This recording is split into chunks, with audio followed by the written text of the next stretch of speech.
Okay, everybody, thank you. Good evening. I'm sorry I couldn't be there in person, but glad that I can present this IEP process for parents.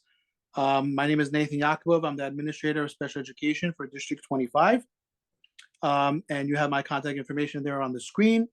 You can reach out to me for support and questions about special education evaluations, special education services, assistive technology, and any placement questions as well.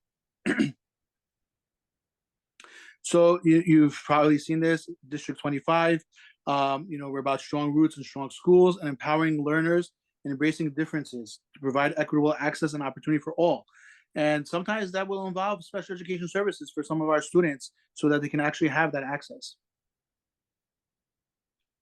So what is an individualized education program, an IEP? All students with disabilities who require special education services have an IEP. The IEP contains information about your child's interests, their strengths, their needs, their goals, and it lays out an educational program for them. It is a legal document, and it describes how the DOE, the Department of Education, will provide your child with a free and appropriate public education in the least restrictive environment. And we'll talk about that a little bit later in the slides. So just a few notes about the process. And the process for seeking services does differ for 3K and pre-K and school age. So I'll start with this slide with the 3K and pre-K process, which is the same. And there's really three stages. There's the referral point, there's the evaluation, and then there's finally the IEP meeting. So if you're concerned about your child's development, you can write a letter to your local committee on preschool special education. This letter is called a referral, and it must be made in writing. And in the referral, you should say that you are requesting a preschool special education evaluation. Remember, this is a legal process, so please provide your child's full legal name and date of birth. Describe any specific areas of concern about your child's development. List any services they may have had in the past, and provide your full contact information. And let them know if your preferred language is not English. Once you submit that referral, that starts the process of having your child evaluated. Everything is free of charge. The evaluation process, the services, that's at no expense to parents. And you will receive a packet from the CPSC, which includes a list of sites that can do the evaluation for you, as well as a consent form that you will consent to give permission to do the evaluation, information about your rights, as well as a medical form. It's important that you get all those papers filled out and that you quickly identify a agency, a site that can do the evaluation for your child. For the 3K and pre-K, those are generally done outside providers, and parents have the choice of they can choose for that, who they would like to choose for that evaluation. But it's really important that parents really take the initiative and choose the site and follow through with the appointments, because any delay in that is just going to delay the process. After the evaluations are complete, a meeting will be held with the Committee on Preschool Special Education. And at that meeting, the team will review the evaluation results. They'll share and learn more about your child. And they'll determine if your child is eligible for preschool special education services. If your child is eligible, then after the meeting, the CPSC will arrange for those services to provide it to you free at no cost to you. Once again, you'll be asked to consent to receiving the services. So it's important to understand, just because your child was evaluated doesn't necessarily mean they're going to get services. So a lot of times, some parents just want to have their child evaluated and then make a final decision. So you should never delay if you have concerns to have your child evaluated, just to get an understanding of what services they may need. And then you can always have the chance to make that final decision again after the meeting is held and recommended services are offered. It's also important at that meeting to bring any information about your child. So if you have other evaluations, if you have reports from other providers, other people that are working with your child, or really just you as a parent, you're your biggest advocate for your children. If you can come to that meeting, just let them know, because sometimes in evaluations, they don't really get a full picture. So you really want to fill in those blanks and let the team know what's missing, what strengths, what weaknesses your child has, so they can make the best recommendation for your child. Next slide, please. Now, as I said, that referral has to be made in writing. And for preschool for preschool, you would send it to the CPSC, and their contact information, at least for our district, District 25, 26, 28, and 29, is on the screen right there. You would email them your request. You can also walk in or fax your request to them, and then they will be following up with you. They do have a school age division, as you can see as well. That is for students that are of school age that do not attend a community public school. So if you have a child that's attending a parochial school, a private school, any type of school like that, homeschooled, then you would go also as well to the CSC for an evaluation. So now we come to the school age process for the individualized education program. And it's very similar to the preschool process, which I outlined in the previous slides. They're just slight differences. So again, it will start with a referral where you as the parent or somebody at the school, if they are concerned, will make a suggestion. Ultimately, the school can recommend it, but the final referral has to come to the parent, and you will once again be asked to consent to this evaluation for your child. Again, it's important that you list any concerns you have. You would approach your school administration, your school team with this letter.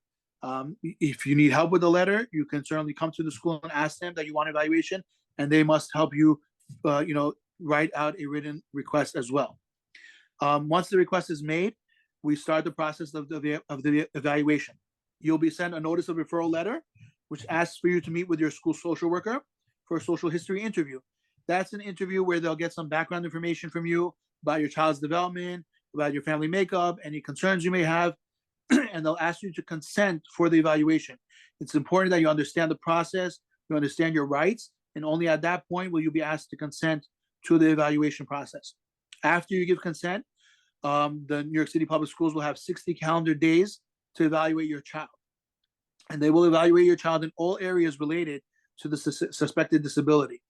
It's important to know, different from what we said before, this evaluation for the most part will take place at your child's school. Every school is equipped with a team that can conduct the evaluations.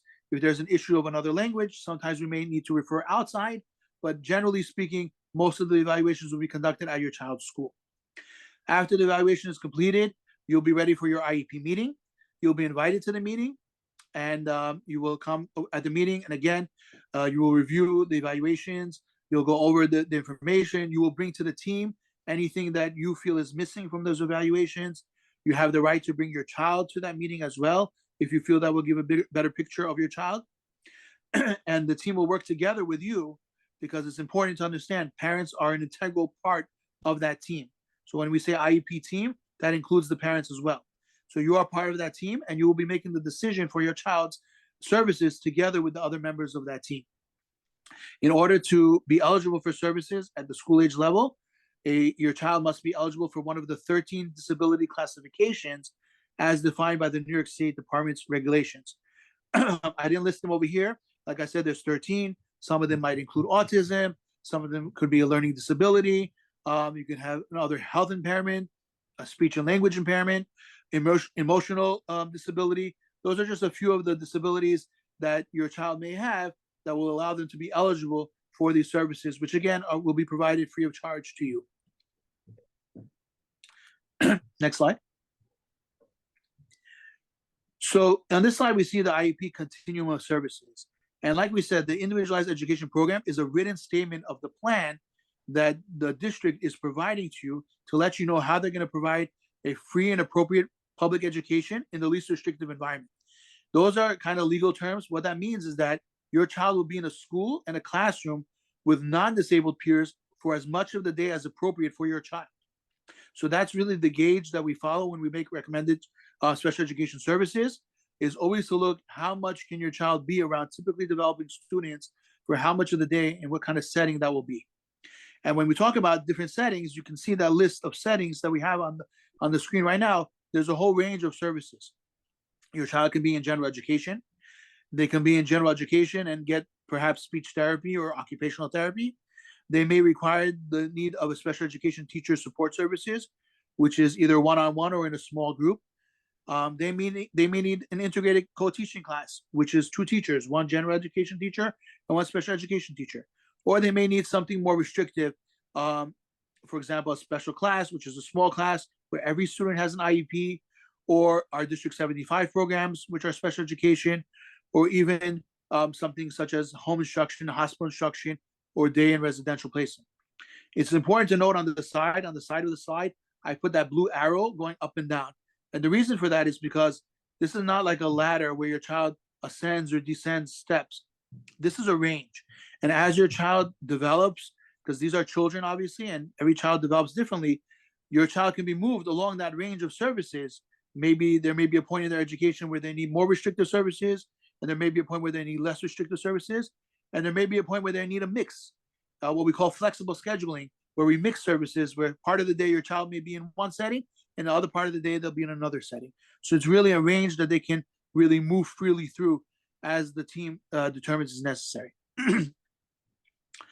Next slide. So let's say your child now is receiving services. So the next stage of that is IEP reviews.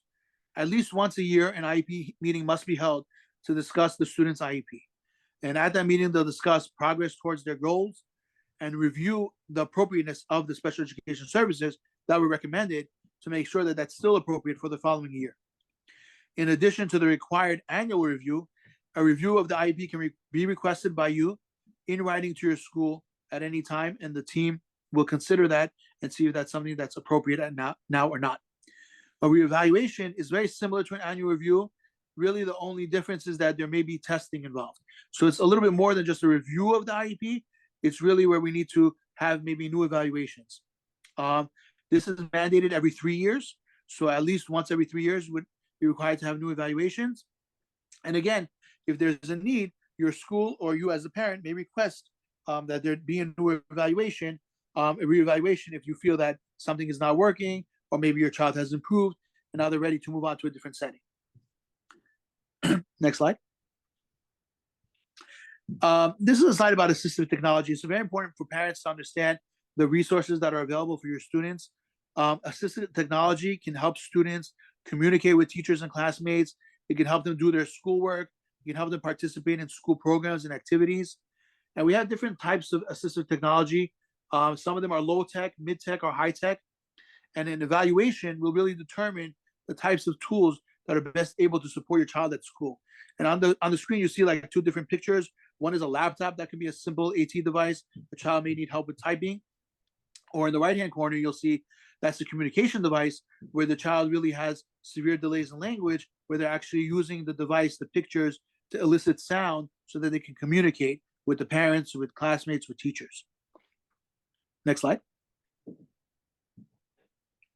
So if you would like to request an evaluation for assistive technology, once again, you would put that in writing, put the date, your child's information, why you think they would need that, your printed name and signature, and your child will be evaluated at school or at the district location or at the home, depending on the need of the student.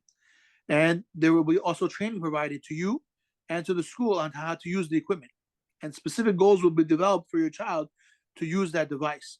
A lot of times there'll be a trial period to see how your child fares with the device, and then from there they'll do a reevaluation and see how they did, and then they'll recommend the device. The device is yours to keep once we make that recommendation, and the device does go on the IEP, and then it goes from school to home, because obviously we want the student to be communicating in all settings and to be using that throughout the day. You'll be asked for specific consent for this, even if your child is getting special education services. We do need specific consent for this type of evaluation, and then the district can move forward with that. And it's important to know that this is not only for students that cannot talk. This is a big range, like I said. This is for all types of students, even students that have language, but maybe are struggling. A lot of times this doesn't replace their language, but it does assist them so that they can develop their own language as well. Next slide, please. So at the IEP meeting and through your evaluations, for translation and interpreter services, we do provide all that. Again, you should ask your IEP team if you would like an interpreter at the meeting, or if you need translation of any documents, any evaluations, or any letters or notices. We can provide over the phone interpretation. We can provide in-person translation. We can translate documents, and as well as we have sign language interpreters that can come for evaluations and for IEP meetings as well. Next slide. So that's really the IEP process. That's for special education students. I wanted to make a note about 504 accommodation plans, just to clear, so everybody's aware that Section 504 requires public schools to offer accommodations for eligible students with disabilities. Now, the type of accommodations would be for a physical or mental impairment. and if the impairment substantially limits at least one major life activity. So here we might be talking about a student that got injured, or it could even be a student that has maybe some emotional issues that needs some extra adult support in the classroom. There's a whole range of accommodations. Your child's doctor has to complete the form, the request form, and then your doctor may suggest that the school provides certain accommodations, and then the 504 team at your school, every school has a team, will decide if the accommodations are appropriate and how they would provide them at school. Just as an example, you might have some classroom accommodations, for example, preferential seating, where your child is seated in the classroom, maybe some testing accommodations, perhaps they need adult support, like I said, or maybe they need specialized transportation accommodations as well. Generally speaking, if your child already has an IEP, these types of accommodations would go on the IEP. But Section 504 can be helpful for those students that don't necessarily need an IEP, but do need some kind of accommodation. And a lot of times it's short term, right? So we can use an example of a child who maybe breaks their leg and now they're in a cast. So they need some type of accommodation at school to get around. So it'll be a temporary 504 plan. Or there may be something more permanent where a child has an ongoing medical condition where they need to be monitored. So they would have an ongoing accommodation plan, but they don't really need any special education services beyond that. Next slide, please. You have the right to challenge any school decisions made regarding your child. And that being said, you can request mediation or an impartial hearing. You have the email address on the bottom where you can send in your request, as well as you can send it to the district or to your school in writing. There's just slight difference between mediation and impartial hearing. A mediator would help you and the school work out any disagreements about your child's education plan, whereas an impartial hearing is where you actually go to a formal hearing with an impartial hearing officer who listens to both sides of the disagreement and decides what, if anything, went wrong procedurally or legally, and how that can be remedied, how we can fix that. Of course, if you have any questions with that process, you can always reach out to me as well. But just know that you always have the right, even after a recommendation is made, even after you've consented to services and services have begun, you do have a right to request a hearing or mediation. Next slide, please. That's pretty much it. This was just a small, brief overview of the IEP process for families. You have some links here. Our website, Community School District 25, is great. You can get a lot of resources there, as well as this presentation. You can go to the New York State Education Department for any information over there, as well as the New York City Public School site, where you can find all this information as well. And I guess, Louis, Dr. D'Antona, can I open it up for questions? If anybody has a few questions? Yeah, that would be great, David. Sure.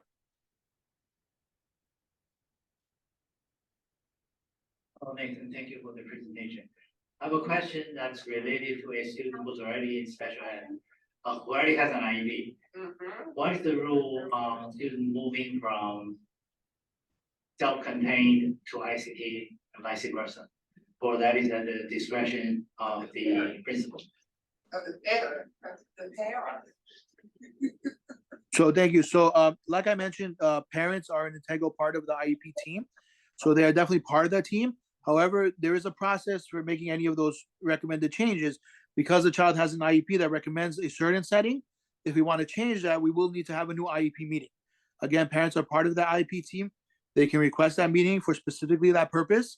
They don't have to wait for the annual review. They don't have to wait for the school year to finish. There's no specific time that has to be done. There may be a need for new evaluations, but not always. And it's definitely something that can be brought up. And we encourage it. As professionals, when we're working with special education students, that's a question we always ask ourselves: when is the child ready to move to a less restrictive environment? And if the team doesn't bring it up, whenever you're at an IEP meeting, you should always be asking that question as well. Not to say that your child doesn't need something more restrictive, but the team should be able to explain to you the differences and why is it that at this point your child needs one level of support over another. Thank you. I actually have two questions. The first one being, sorry, I just lost my thought. Okay, so the first one being, if you feel that you have medical documentation for a child for certain services, but when you have the evaluation at the school level, they feel it's not, is that where you're talking about mediation or like a hearing coming into play, or how does that go? Because you have a medical doctor saying one thing and you have a school evaluator saying something else. No, thank you for bringing that point up. It's a great point. I'll just answer the end of the question first. Mediation and impartial hearings can be done for anything. A parent has a concern. Obviously, we encourage you first to speak with your school and the team to see if anything can be handled at that level. And if not, you can always reach out to the district level, to myself or our family coordinator. And then from there, if it's not being resolved and you feel that this is something that needs to be escalated to that level, we always encourage parents, that's their right as parents. That being said, when we come to medical recommendations, it's important to understand the difference between a clinical setting and a school setting. So our schools are not clinics, they're not hospitals, they're schools. And a lot of times we have a difference of opinion between what might be offered in a clinical setting as opposed to what would be offered in a school setting, what's appropriate. So we encourage medical documentation. Definitely, if you have that, parents should always bring that to the school and bring that in. We do have an Office of School Health that can review any of that. We ask the parents will have to sign a HIPAA form and give permission for our New York City Public Schools doctors to talk to the parents' doctor and get an understanding of the need.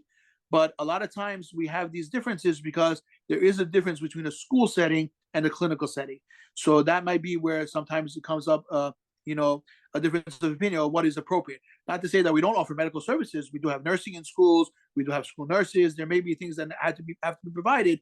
I just know as well from experience that a lot of times, we have especially children that are transitioning from out of school settings to a school setting where, they were getting, for example, a lot of one-on-one intervention, which is appropriate for a clinical setting. And as we move to a school setting, we're around other children. We want them to have that socialization aspect. We want them to be more in a classroom. So a lot of times we'll see a difference in recommended services, and parents, have some questions about that understanding as to why, it seems like my child's getting less services when in reality, it's just the reality of the different setting and really adapting to that and having the services provided in a school setting.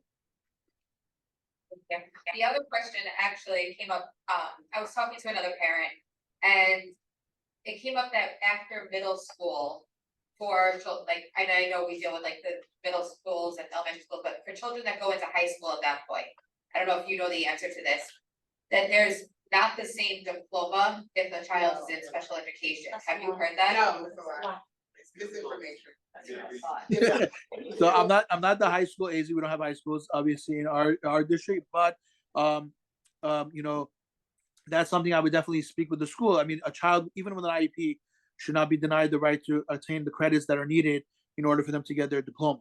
There may be certain accommodations or certain testing modifications that they have that might limit them. But then again, if that's the case and the parent wants them to have their diploma, then that should be revisited. The IEP can be revisited and see, does the child still need this level of restrictive support? Because we really want our child to be able to get a regular high school diploma. So we want to modify that and see how we can go about that. So that's really a conversation for the parent and the school. There is an AZ for high schools as well who can support that. And we have the high school superintendent for that. Then we can always direct any specific questions to them to support that. Okay, thank you. Yeah, no, I just wanted to kind of recircle that because somebody brought that up to me earlier today. Sure. Thank you. So just one other quick thing, about this couple of the questions that did come in. Yes, we do have bilingual special education classes. We have both in Mandarin and in Spanish in District 25. There was a question that did pop into the chat, so we do offer that. And as a parent of a child that did have an IEP, one of the things that I do want to make sure that all of our parents keep in mind is that we are responsible for this space.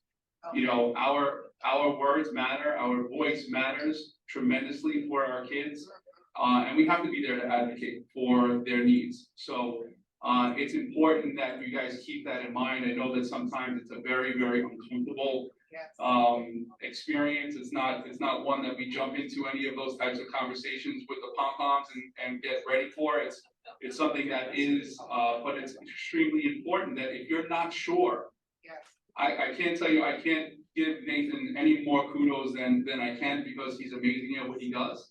And he is someone who can get you the answers if you do need them.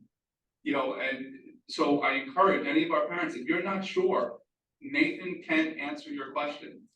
If you do not speak the language, we have folks that will help you in that space.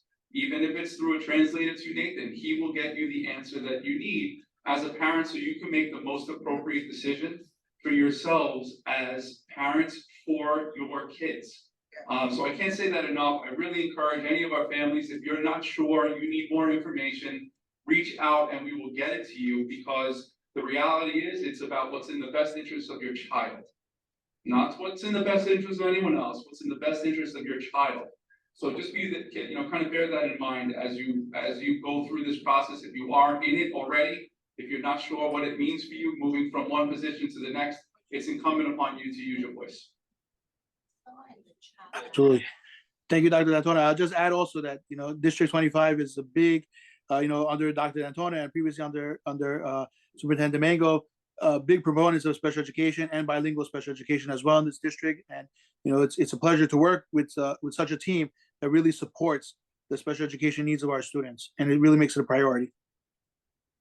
So Nathan, there was a question around emotional accommodations that came out. If we can elaborate a little bit around what that means. I'm not sure if we need more from the parent that asked that to get a little bit more descriptive or not, but. Yeah, I mean, any type of accommodations are going to be specific to your child's needs. Emotional is also a disability, right? And we don't want to minimize that. So if there is a need for that, that's definitely something we should discuss. You should bring it up to your school team and have a discussion, possibly an IEP meeting if that's necessary, or if this is for a 504. The child may have some need for additional adult supervision because of their emotional needs. They may need a more restrictive setting because of their emotional needs. So it's very important that emotional disability is definitely something that's recognized. So, we want parents to feel comfortable to bring that up. And if they feel, they shouldn't feel like just because it doesn't seem like it's something related to, learning, because it's more emotional, it's less tangible, right? Like, let's say your student does very well in math and ELA, but they really have these emotional issues that are affecting them socially, or even attending school, things like that. We definitely want to consider the supports that we may be able to provide for them. Absolutely. Yeah, I think and there's another question. Yeah, Mike, I don't even like. I loved his presentation last year when he was invited, and I see that he's back again. You were in person. Remember, I was sitting back here with you and my son. My only request to the council is that you give us maybe 2 or 3 months prior notice to the families that are on the Zoom so that they can have their IEP handy. Because while even though this information is very valuable, it sometimes goes over the head of your average everyday parent, especially if they're not looking at their IEP or their 504 plan, so they can refer to what he's referring to, right? Because a lot of parents, 90% of families that I speak to don't know what their classification is. They don't know what their child's classification is. They don't know when their child's annual review projected date is. They don't know what their child's present level of performance is, right? Most of our, 75% of our families don't really understand that document, don't have the full document, have never read their child's full evaluation that's done by these outside agencies or these in-school agencies that the district offers. They don't understand that you can utilize your outside evaluation to be the foundation of your child's IEP. You don't have to wait for the DOE to have the data available because they're telling you to make sure you get the date. Sometimes those dates are 3 or 4 months out when you can go to your pediatrician and request a referral to get an outside evaluation. It was a coincidence that when my son was 5 years old, the outside evaluation that I got was from a provider that the DOE contracted. So I was able to use the evaluation that I had instead of having to wait at the district office. The lady came out with a hair on top of her head saying, I can't test your son. So sometimes parents have to be empowered about the results of an evaluation, which is the starting process for an evaluation. And one last thing I want to speak to Nathan is that I encourage parents to know your child best and to understand and possibly know if your child has a disability before the school is telling you that your child is 3 grade levels behind, right? ADHD doesn't come up in school. It presents itself in that setting. But as parents, we must empower ourselves where the DOE is not telling us what our kid can and cannot do based on what they're seeing in the classroom, because we're already 10 steps ahead of them. So again, my recommendation is that we know next time when you're coming so that families can come prepared with their IEPs in their hands at home or a digital copy so that they can follow along with you and really get into the nuts and bolts of their child's specific needs. Because you're giving this information, but they're not looking at it, they can't really take it back to their schools and make any requests or modifications. Thank you so much, Venus. I have another parent here. I can compete with you, Vince. Hi, Nathan. No competition. Absolutely. Nathan, it's not really a question, it's more of an observation. I'm part of the registration process at my school, and oftentimes we're dealt with families that come in, pre-K families that are coming in for kindergarten registration.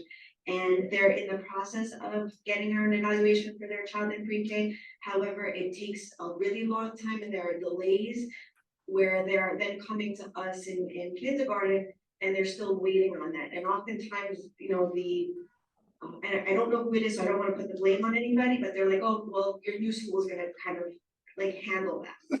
So is there a way to speed up that process or assist the pre-K families? I know it's the turning 5 that also plays a role. So, thank you for the question. As I mentioned in the slide for the pre-K, unfortunately, the pre-K and 3K process for special education is extremely parent-driven. So, because the child is not necessarily attending a New York City public school, sometimes they are, but still the way the process is made, it's parent-driven. And in that case, we really need the parents, to be proactive about that and get that ball rolling. The earlier, the better. So what happens a lot, and I've worked in the preschool special education world as well before I came to this district, and a lot of the issues, not to say that there aren't delays on our part, but a lot of the issues come because a lot of it is parent driven. So when we ask the parent, we give them that list of agencies that they have to find on their own, and we're not allowed to really recommend a specific agency over another. A lot of times that's where the delay happens, or it's further down, really closer to kindergarten, where the parent feels, oh, you know what, now I want to evaluate my child. So I would say for the parents, if there's a concern, you want to do it as early as possible. Remember, you're not bound to anything just because your child was evaluated.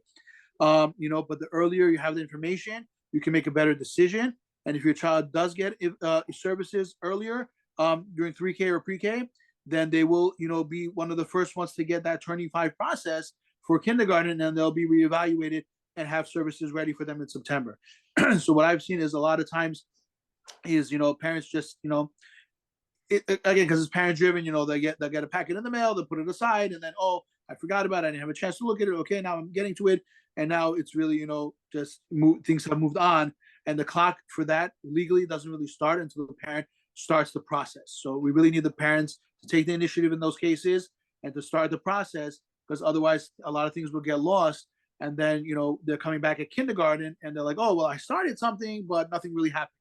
And if there's always any questions with that, I can always look in systems to see, where they were with that. What was the breakdown? Was the parent not responsive, or was it, the district was delayed?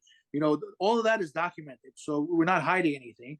But at the same time, just to be honest about it, unfortunately, it's very parent driven. So at that point, we really want the parents to step up. When the child is in school, you're coming to school every day, the team is there, they're on it, they're on the clock, they're pushing it. It's also easier for the parent because they have one source, one place where they're doing everything. So I think a lot of the breakdown comes there. And we were happy to support that with that. Thank you. Eden? The other question I have that's come up, because I do speak to a lot of parents surrounding the process, having a child of my own that's in the process.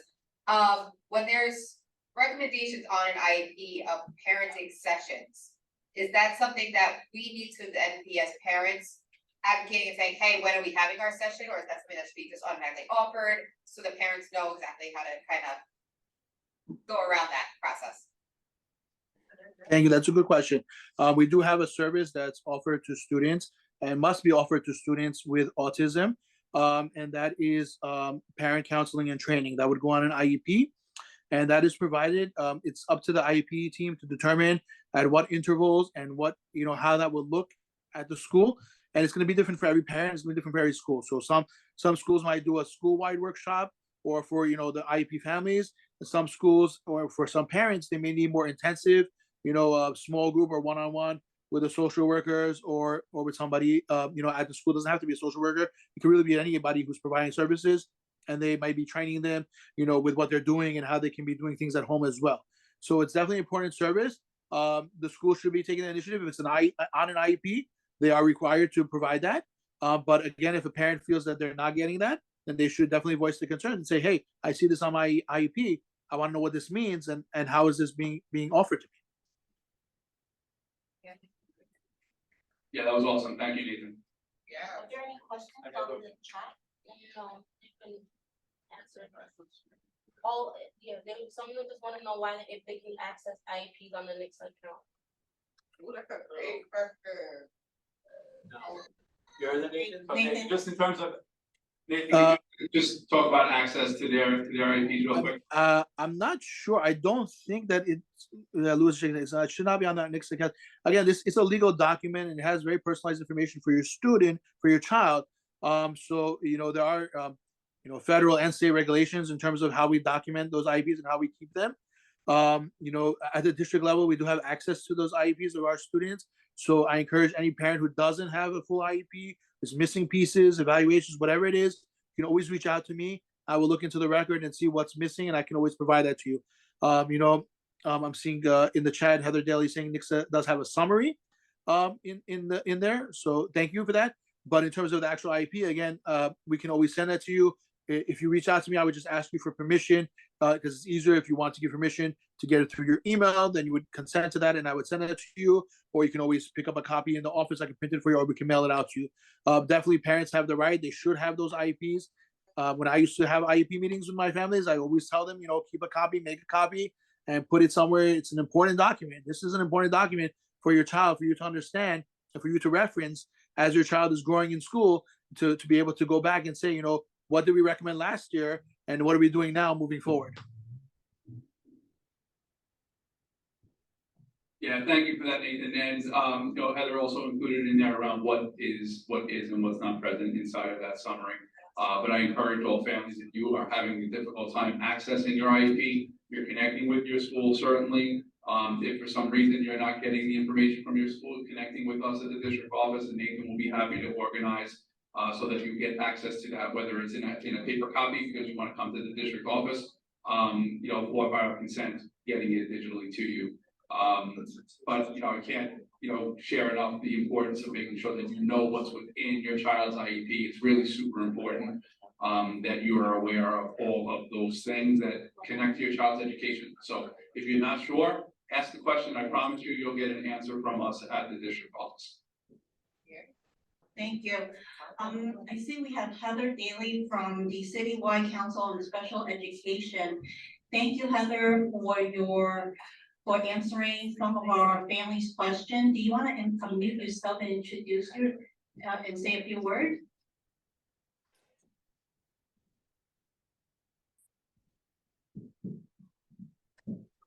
Great. I was just going to say you have to let me. Hi, how are you? Thank you Yeah, for thank you.